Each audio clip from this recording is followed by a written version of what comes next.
The murder trial for Austin police officer Christopher Taylor is nearing an end. The place's jurors were taken today before they decide his fate. Unseasonably warm weather this evening, but it won't last all week. Wind temperatures get colder in first warning weather. And a look at elections in Texas and around the country, what it means ahead of tomorrow's GOP debate and the 2024 political landscape. Well, the jury in an Austin police officer's murder trial left the courtroom today to explore the place where it all happened. Along with them, Austin police officer Christopher Taylor, returning to the spot where he shot and killed Michael Ramos in 2020. Thanks for joining us. I'm Daniel Marin. And I'm Britt Moreno. Today, we wait for a verdict. Our Grace Reader just stepped out of the courtroom to break down closing arguments, which just wrapped up. Grace, what's the latest? That's right. That was wrapped up just about 10 minutes ago. The jury has now left the courtroom. They are in their jury quarters and they are discussing how long it is they plan to deliberate tonight before going home, getting some rest, and likely coming back tomorrow morning. Today they heard closing arguments. We'll start first with the state, who put a picture of Michael Ramos on the stand in front of the jury. They once again walked the jury through this scene and reminded them there was nobody in front of Ramos's vehicle when Officer Christopher Taylor shot and killed him. They said several times finding Taylor guilty is not dishonorable to the field of policing, arguing instead this is about a case where a man was shot and killed unjustly. We are here today to ask that you all follow the law, and all that we're asking is that you apply the law in this case, in which we believe that this defendant shot and killed Michael Ramos when there was absolutely no reasonable basis for doing so. Meanwhile, the defense's message is the only thing that matters here is Officer Christopher Taylor's perception of the threat. They called state evidence a distraction, said that the state left evidence out, and pointed to discrepancies in that evidence. Doug O'Connell, one of Taylor's attorneys, even told the jury this was, quote, a political prosecution. You cannot convict Chris without the evidence rising to guilt beyond all reasonable doubt. That's the highest standard in the legal system. And I respectfully submit, we're nowhere near that in this case.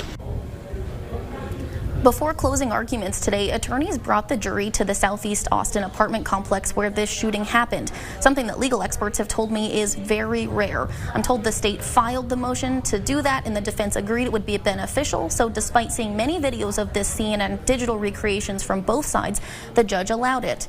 As for what happens next, that's up to the jury. Again, they're going to go back to the jury room here. The alternates in this jury have been decided. The jurors are going to decide how long they want to deliberate tonight. The judge has allowed them to stay as long as they want, or they can go home and come back tomorrow morning. We'll be here either way, guys.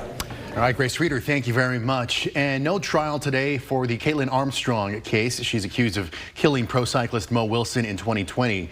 Colin Strickland took the stand for most of the day yesterday. He was Armstrong's boyfriend at the time and spent the day with Wilson before she was killed. Judge Brenda Kennedy ruled testimony will resume tomorrow. You're looking live at the state capitol, where there is breaking news tonight. Texas lawmakers just started their fourth special session shortly after wrapping up their previous session, number 3. Governor Abbott called lawmakers back after special session 3 came and went without passing a school voucher-like program or border security. So it means in this next one, the leaders are going to face those same hurdles. Our Monica Madden is at the Capitol with more. After a 30-day impasse in the House, the question is now whether this fourth time can be the charm. There really is no guarantee that this won't be a Groundhog Day, but at least this go-round, the House is starting this fourth special session with its education omnibus bill ready to go. Now, keep in mind, Republican leaders at the start of the third special took weeks to introduce their omnibus bill, which includes education savings account program, as well as teacher pay raises and an increase in the basic allotment for public schools. But the ESAs are really the key reason behind that impasse that we have been seeing, which would be sending public dollars to private schools. One of the key Republican negotiators tells me that he thinks this time a different bill will be the game changer in getting this passed. It's a better, cleaner piece of legislation. It is not just an ESA. It also has, it has a lot of school funding. It has accountability changes. There are a lot of things in there for schools to like. There's a lot of things in there for parents to like, for teachers to like. The coalition of 24 House Republicans and all Democrats against ESAs have not publicly signaled a change in heart. Now, remember, the Senate promptly passed this along with a separate public school finance package, but the upper chamber never agreed to a compromise. House Democrats today remained defiant in blocking ESAs from ever passing, telling Governor Abbott to, quote, read the room. If you look at the Texas Constitution, it doesn't give the governor blanket authority to bring us in whenever he feels like it. It's for extraordinary circumstances.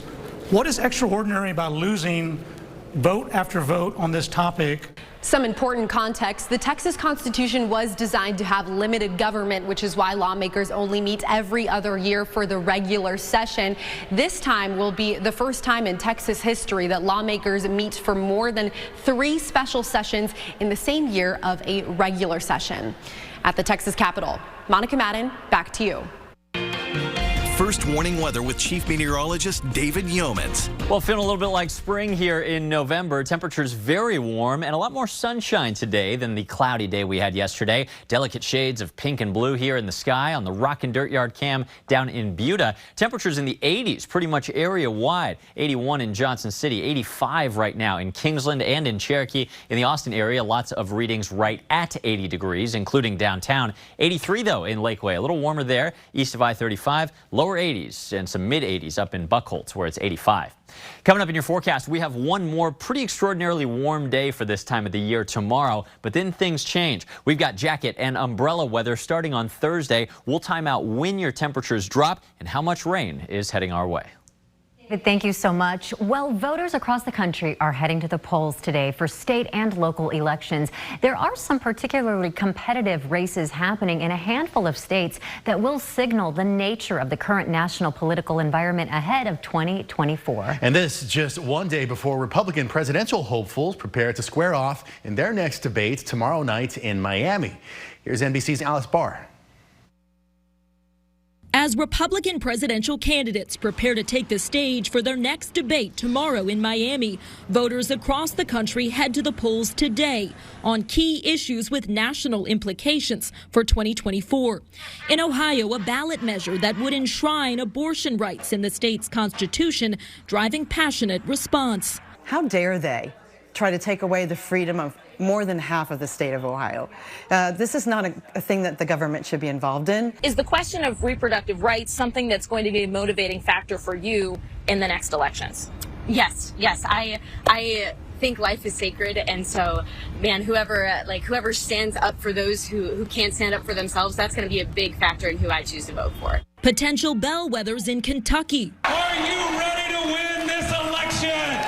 Where Democratic Governor Andy Beshear tries to hold on to his job in a bright red state, and in Virginia, where Republican Governor Glenn Youngkin is hoping for a full GOP legislature. Voters are going to come out today and they're going to help us hold our House and flip our Senate. Wednesday night's Republican debate features a slimmed down field of 5 presidential hopefuls. An opportunity for hopefully a more productive debate. Home field advantage for Florida Governor Ron DeSantis, fresh off a key endorsement from Iowa Governor Kim Reynolds, who said this about the frontrunner, former President Trump. I believe he can't win. Mr. Trump again choosing to skip the debate after taking the stand in his civil financial fraud trial.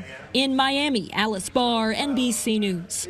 And here in Texas, voters are weighing 14 constitutional amendments, many of which look to create or modify funds for things like gas-fueled power plants, broadband infrastructure, and state park maintenance. Now, one of the amendments will bring some property tax relief. You can read about all of them online at KXAN.com. The war between Israel and Hamas continues on. What's happened in the month since the attack? And the country's largest black tech conference is headed out of Austin. The community hopes the move out will move up the diversity in tech.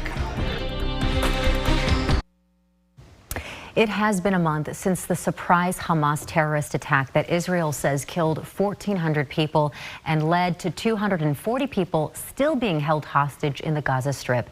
In return, relentless Israeli airstrikes have killed more than 10,300 Palestinians, over half of them women and children. Over 1 million people have been displaced in Gaza. Today, Prime Minister Benjamin Netanyahu's war cabinet says ground forces are striking hard into Gaza. Israel is also facing new threats, with around 30 rockets launched from Lebanon into Israel yesterday, both by Hezbollah and Hamas. Today, almost 24 more. This as the U.S. government says they believe 400 U.S. citizens have now made it out of the Gaza Strip through the Rafah border crossing into Egypt. And back here in the States, dueling protests over the Israel-Hamas war turned deadly in California after a Jewish man died from injuries he suffered during an altercation. A warning, these images may be disturbing for some viewers.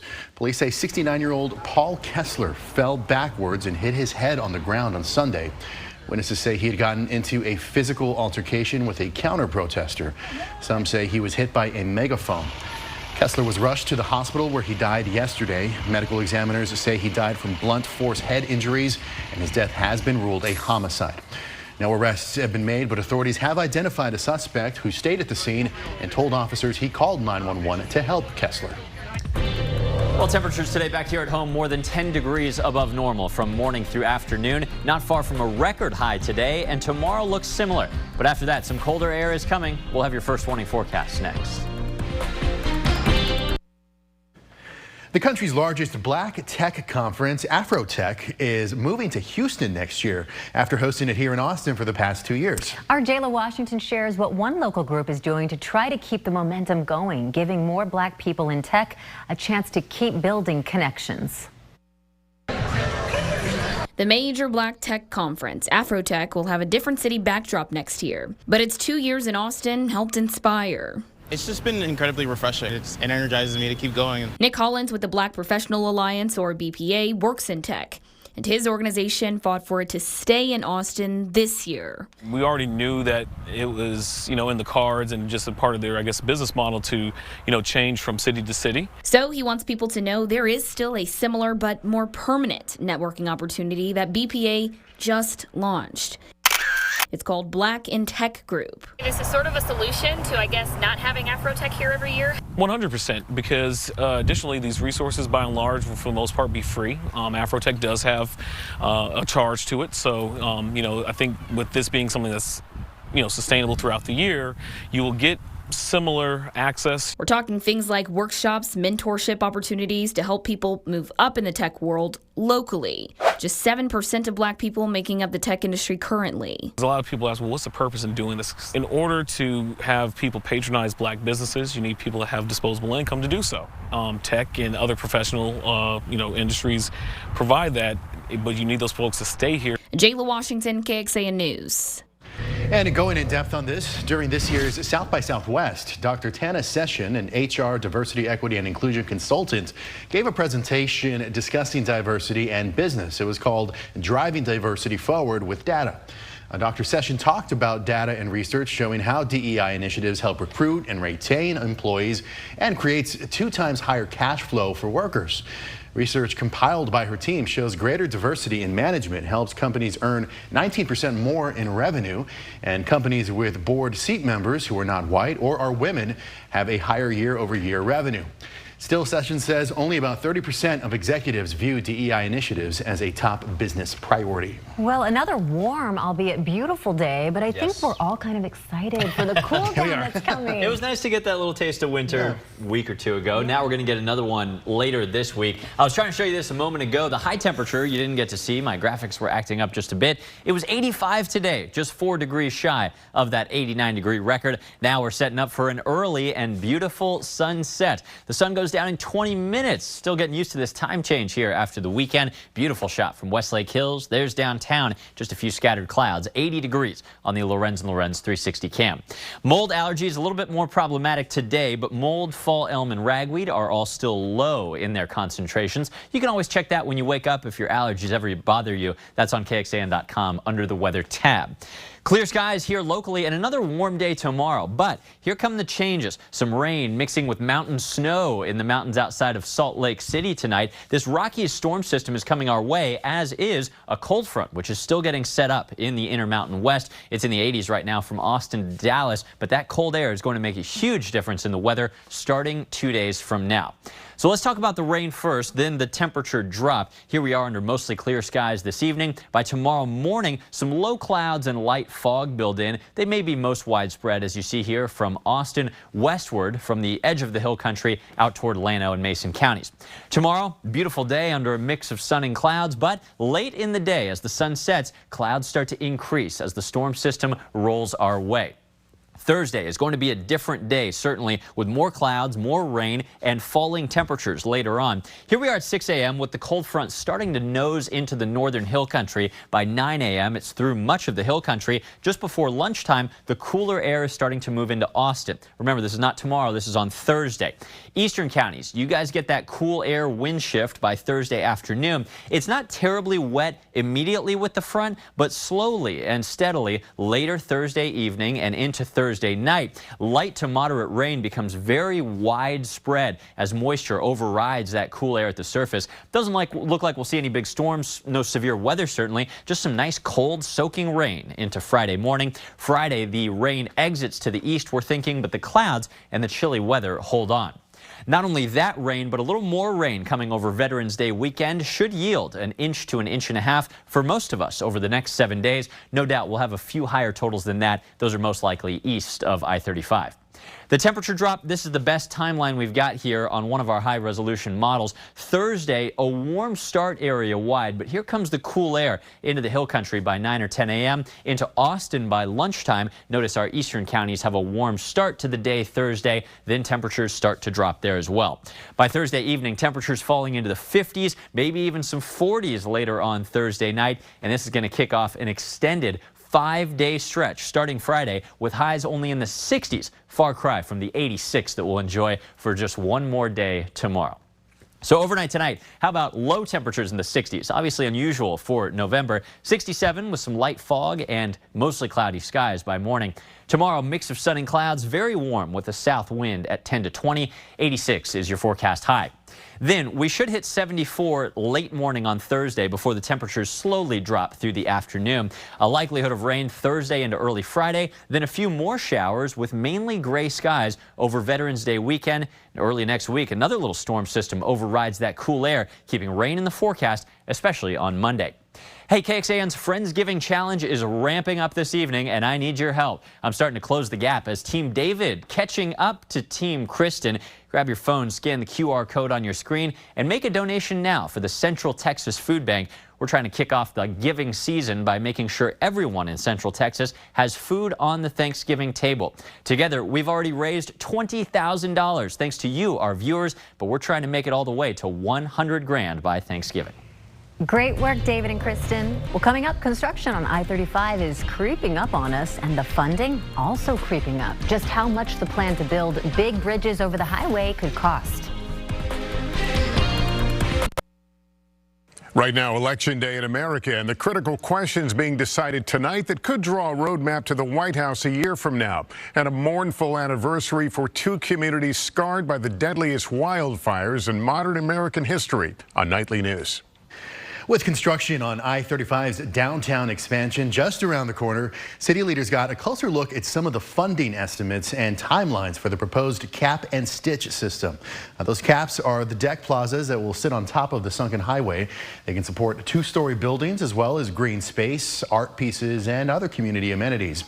Well, next month, the City Council is expected to allocate $15 million for design work on the caps. And then early next year, officials will learn whether Austin's plan is slated to receive a $105 million federal grant to support building the caps. In total, all the proposed caps are estimated to cost more than $500 million. Right now on KXAN.com, our digital reporter Kelsey Thompson breaks down some of the different funding options on the table. We'd like to share stories of inspiring women here in Central Texas, and we need your help. Tell us about a remarkable woman in your life. You can go to KXAN.com to nominate someone from your community. Look for the Remarkable Women tab on the front page, or point your phone at the camera, or your camera, I should say, at the QR code on your screen. It will lead you to the nomination page. And we're taking these nominations through the last day of November. We'll pick 4 finalists and feature their stories here on KXAN. Our local winner will travel to Los Angeles, where the national Remarkable Women winner will be chosen. All right, coming up tonight on KXAN, we've got 2 hours of The Voice starting at 7, followed by Found at 9 p.m. And then we're back with KXAN News at 10. Join us an hour earlier for KXAN News at 9 on CW Austin, and here's where to find us.